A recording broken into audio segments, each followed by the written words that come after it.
สบายดีตอนเช้าวันอังคารพี่น้องเบิดทุกคนเฮาขอบคุณพระเจ้าเนาะสำหรับชีวิตและลมหายใจที่เฮาได้มีโอกาสในการที่จะมื้นตาขึ้นมาและได้พบกับความรักของพระเจ้าในอีกมื้อนึงและได้มีโอกาสในการที่เฮาได้เฮ็ดพันธกิจของพระเจ้าอีกมื้อนึงในการที่เฮาจะอนุญาตให้ชีวิตของเฮาได้เป็นเกลือและแสงสว่างให้กับพี่น้องคนอื่นๆได้เห็นมื้อนี้เฮาอยู่ในกิจการบทที่18ข้อที่1หาข้อที่17เป็นพันธกิจที่อาจารย์โปโลได้เฮ็ดที่เมืองโกรินโธโดยเฉพาะแม่นเมื่อเวลาที่เฮาศึกษาพระคัมเนาะคืออยู่ใน1โกรินโธหรือ2โกรินโธเฮาก็จะเห็นว่าอาจารย์โปโลได้เขียนจดหมายไปหาเมืองโกรินโธซึ่งในนี่เนาะในกิจการมื้อนี้นี่ที่เฮาจะเรียนรู้นำกันและฟังถ้อยคำพระเจ้านำกันแม่นเฮาจะได้เห็นว่าพระเจ้าได้นำใช้อาจารย์โปโลแบบใดในการเฮ็ดพันธกิจที่อยู่ที่เมืองโกรินโธนี่ในการที่พระเจ้าได้เอิ้นเราไปและพี่น้องมื้อนี้เฮาเปิดไปกิจการบทที่18ข้อที่1หาข้อที่17แต่ข้าพเจ้าเนาะจะบ่ได้อ่านทั้งหมดและแต่อยากให้พี่น้องได้อ่านเพิ่มเติมและข้าพเจ้าจะลงลึกในข้อต่างๆภายหลังกิจการบทที่18ข้อที่1หาข้อที่17แต่ว่าข้าพเจ้าจะอ่าน1หา4เนาะหลังจากนั้นโปโลได้ออกจากนครอาแธนและไปที่เมืองโกรินโธในที่นี้เพิ่นได้พบคนหญิวผู้หนึ่งที่มีชื่อว่าอากีลาซึ่งเกิดอยู่ที่แขวงปอนโตและหาก็มาแต่อิตาลีกับเมียของลาวชื่อว่าปิสกิลาเพราะจักรพรรดิลาวดิโอได้ออกคำสั่งให้ชาวหญิวทุกคนหนีออกจากนครโรมโปโลจึงไปหา2ผัวเมียนี้และอยู่กับพวกเขาพร้อมทั้งช่วยเวียกพวกเขาเพราะเพิ่นมีอาชีพเป็นช่างเฮ็ดผ้าเต็นเหมือนกันกับพวกเขาทุกวันสะบาโตโปโลได้สนทนาโต้ตอบกับพวกชาวหยิวและพวกกรีกในธรรมศาลาและพยายามให้พวกเขารับเชื่อร่วมใจกันอธิษฐานพระเจ้าขอบคุณพระองค์สำหรับถ้อยคำของมื้อนี้ขอพระวิญญาณบริสุทธิ์อยู่กับพวกลูกด้วยและนำพวกลูกด้วยอธิษฐานในนามยิ่งใหญ่ของพระเยซูคริสต์เจ้าเอเมนในพระคัมภีร์กิจการบทที่18นี้เป็นการเริ่มต้นที่ให้เฮาเห็นว่าอาจารย์เปโลได้เริ่มต้นพันธกิจแบบใดอยู่ในเมืองโกรินโธก่อนที่เฮาจะเห็นว่าอาจารย์เปโลได้เขียนจดหมายต่างๆไปหาเมืองโกรินโธเนาะเพื่อว่าได้ย้ำเตือนผู้เชื่อแต่อันนี้จะเป็นสิ่งทำอิฐที่เฮาจะเห็นว่าอาจารย์เปโลได้เริ่มไปที่เมืองโกรินโธเลยได้เริ่มต้นเฮ็ดภารกิจหรือว่าพันธกิจอยู่ในเมืองนี้แบบใดซึ่งเป็นอย่างคือเป็นเมืองโกรินโธซึ่งว่าเมืองโกรินโธเนาะเป็นเมืองหนึ่งที่สำคัญในเมื่อก่อนโดยเฉพาะมันเป็นเมืองที่เป็นศูนย์กลางการค้ามีคน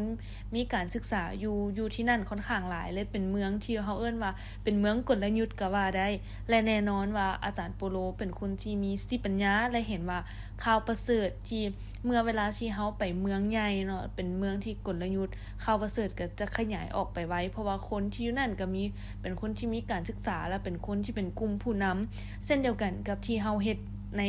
พันธกิจของพวกเฮาเป็นแคมปัสมินิสทรีของพวกเฮาหรือพันธกิจวัยหนุ่มของพวกเ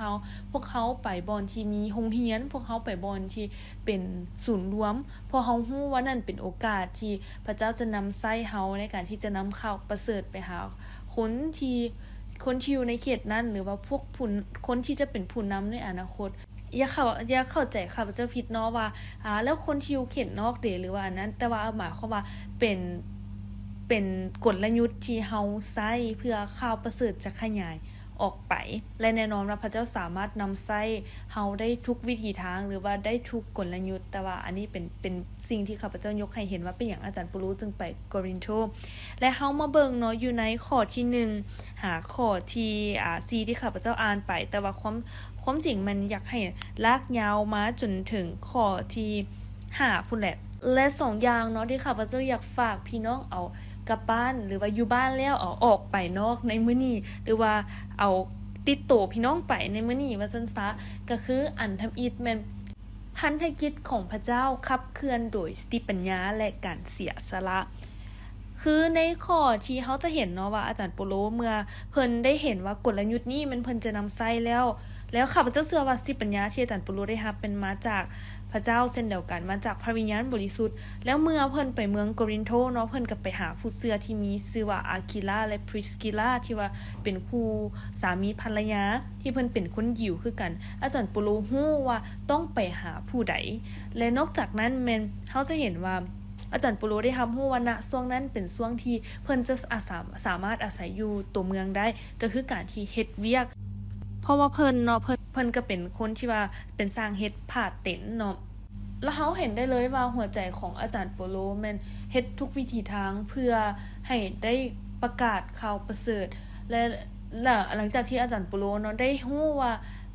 อาคิลาและพริสกิลาที่เป็นคนยิวอยู่ในเมืองนั่นแล้วเพิ่นก็ไปอยู่นำอาจารย์ปุโรก็ไปอยู่นำ2คนนี้แล้วก็ได้เฮ็ดอาชีพเพื่อว่าสนับสนุนให้ตัวเอง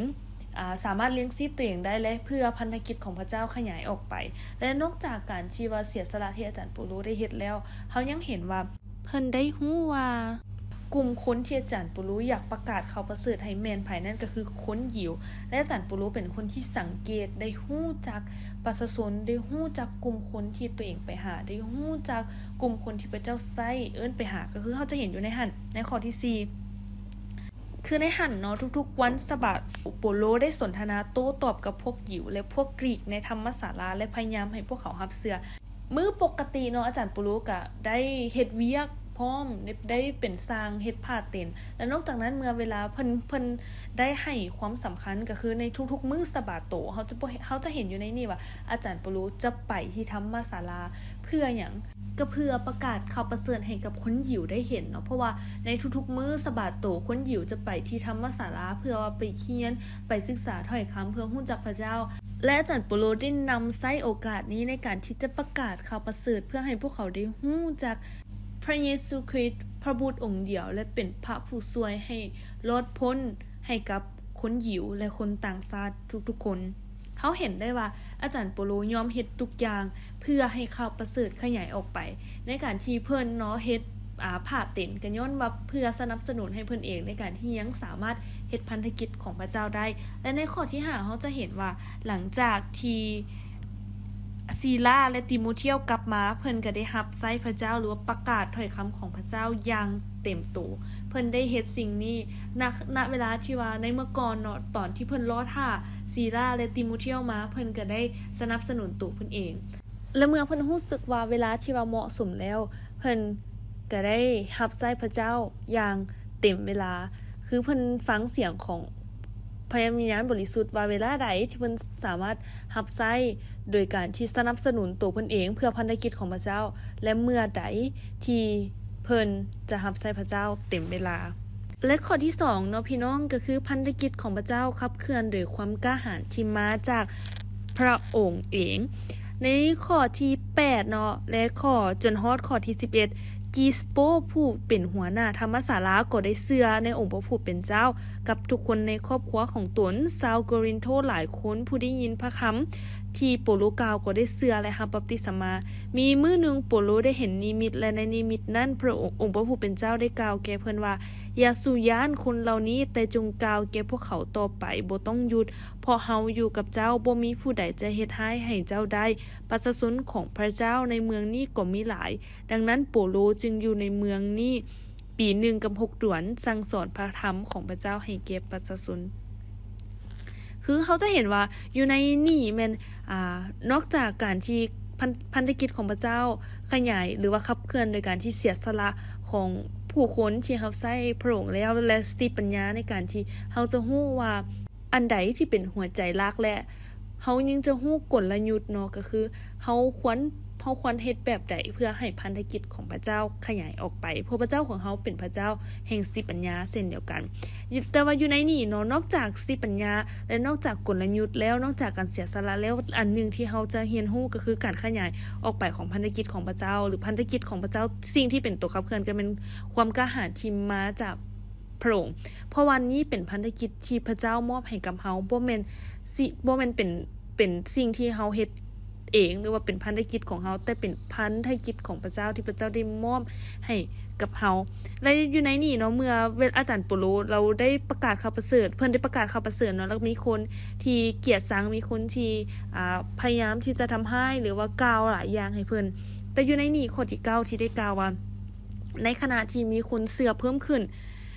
นิมิตที่พระเจ้าได้มอบให้กับอาจารย์ปุโรมันอย่าสุญญานคนเหล่านี้แต่จงกล่าวแก่พวกเขาต่อไปบ่ต้องหยุดเพราะพันธกิจนี้เป็นของพระองค์และเฮาสิ่งที่พระเจ้าได้บอกกับอาจารย์ปุโรก็คือให้สืบต่อในการที่ประกาศและอย่าสุญญานและบ่ต้องหยุดเพราะเฮาอยู่กับเจ้าบ่มีผู้ใดจะเฮ็ดร้ายให้เจ้าได้และประชาชนของพระเจ้าในเมืองนี้ก็มีหลาย